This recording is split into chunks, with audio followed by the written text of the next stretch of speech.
Hai, Assalamualaikum warahmatullahi wabarakatuh. Bertemu kembali dengan kami, tim pengajar tata tulis karya ilmiah. Pembentukan kata dalam bahasa Indonesia bisa dilakukan dengan 3 cara. Yang pertama bisa melalui pengimbuhan atau afiksasi, kedua bisa dengan cara pengulangan atau reduplikasi, dan yang ketiga bisa dengan menggunakan cara pemajemukan. Pada tayangan sebelumnya telah dijelaskan bahwa tata kata akan mempelajari 2 hal, yaitu bentukan kata dan pemakaian bentukan kata. Berikut adalah materi tentang kaidah bentukan kata. Beberapa kaidah bentukan kata yang perlu kalian ketahui adalah 1. Kaidah me tambah kata SP, 2. Kaidah me dan pe tambah gugus konsonan, kemudian yang ketiga, kaidah me dan pe ditambah kata bersuku kata satu. Kemudian kaidah ber, per, dan ter. Kemudian imbuhan dengan kata ulang. Dan yang terakhir, imbuhan dengan kata majemuk. Sementara itu, materi mengenai pemakaian bentukan kata dalam kalimat meliputi penggunaan kata pertunjukan dengan K2 dan pertunjukan dengan K-nya 1. Kemudian kata pemukiman dan permukiman, kata menghentikan dan memberhentikan, kata mempekerjakan dan membekerjakan, kata ajar, dan kata memenangi dan memenangkan. Baik, selanjutnya kita akan membahas kaidah pembentukan kata 1. Langkah pertama, pastikan bentuk dasar atau kata dasarnya. Dan langkah yang kedua, pastikan bentuk terikat yang mengikutinya. Contohnya pada kata mengontrakkan dan mengontrakkan. Pada kata yang pertama, mengontrakkan dengan K2, dia berasal dari kata dasarnya kontrak, tambah awalan me dan akhiran kan. Jadi mengontrakkan dengan K2 maknanya menyewakan. Sedangkan mengontrakkan dengan K1 merupakan kata dasar kontrak, tambah awalan me dan akhiran kan. Sehingga artinya membuat jadi kontrak. Selanjutnya kita akan bahas kaidah pembentukan kata kedua, yaitu kaidah me ditambah kata SP.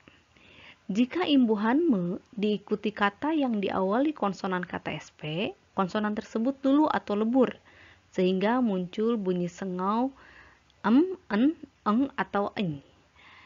Contoh pada kata me ditambah kuat menjadi menguat, bunyi K berubah menjadi eng. Me ditambah tarik menjadi menarik, bunyi T, teh berubah menjadi en. Kemudian me tambah seleksi jadi menyeleksi, bunyi S berubah menjadi eny. Dan me tambah pesona menjadi memesona, bunyi P berubah menjadi em. Terdapat pengecualian untuk kaidah bentukan kata kedua ini. Kata mengaji dan mengkaji merupakan bentukan kata yang benar. Akan tetapi, bentukan kata tersebut memiliki makna yang berbeda. Mengaji memiliki makna mendaras kitab suci, sedangkan mengkaji memiliki makna mendalami, menelaah, dan menelusuri. Contoh selanjutnya adalah kata mempedulikan dan memedulikan. Bentuk dasar dari dua kata bentukan ini adalah peduli. Kata peduli diawali dengan konsonan P. Seperti yang kita ketahui, konsonan kata SP pada kata yang diberi imbuhan me, maka akan luluh. Oleh sebab itu, bentukan yang benar di antara kata mempedulikan dan memedulikan adalah kata memedulikan. Selanjutnya, kaidah pembentukan kata 3 yaitu kaidah me dan pe tambah gugus konsonan. Nah, imbuhan me dan pe jika bergabung dengan kata dengan gugus konsonan yaitu PR, ST, KR, KL, TR, dan SK, konsonannya menjadi tidak luluh. Perhatikan contoh berikut. Me ditambah stabil menjadi menstabilkan, dan pe tambah stabil jadi penstabil. Me tambah kritik jadi mengkritik, dan pe tambah kritik jadi pengkritik, bukan pengeritik. Kemudian me tambah traktir jadi mentraktir, bukan meneraktir. Kemudian pe tambah traktir jadi pentraktir. Nah, pengecualian imbuhan pe jika diserangkaikan dengan kata berawalan PR, ya, gugus konsonannya PR, maka dia tidak menjadi luluh. Contohnya dari kata produksi, jika ditambah awalan me, dia tidak luluh memproduksi, tapi jika ditambah awalan pe, maka dia menjadi luluh, jadi pemroduksi atau pemroduksian. Silakan berikan contoh lain. Contoh berikut adalah kata yang mengandung gugus konsonan diberi imbuhan awalan pe. Nah, pada kata ini, gugus konsonan tersebut tidak mengalami peluluhan, sehingga bentukan kata dari kata syair, dia SY, gugus konsonan SY, tambah awalan pe, dia tidak luluh menjadi penyair, tetapi tetap pensyair, karena kata dasarnya syair. Berikutnya kaidah pembentukan kata 4, yaitu kaidah me dan pe tambah kata bersuku kata 1. Nah, me dan pe ditambah kata yang bersuku kata 1, dia berubah menjadi menge atau penge. Perhatikan contoh berikut. Me ditambah pel menjadi mengepel, dan pe tambah pel jadi pengepel. Kemudian me tambah bom jadi mengebom, dan pe tambah bom jadi pengebom. Nah, me ditambah tik sama dengan mengetik. Nah, pe ditambah tik jadi pengetik. Mana yang benar, mengetik atau mentik? Sesuai kaidah penulisan kata bersuku kata 1, bila ditambah dengan imbuhan me, imbuhan tersebut berubah menjadi menge. Maka kata dasarnya apakah tik atau ketik? Ternyata kata dasarnya adalah tik, merupakan kata bersuku 1.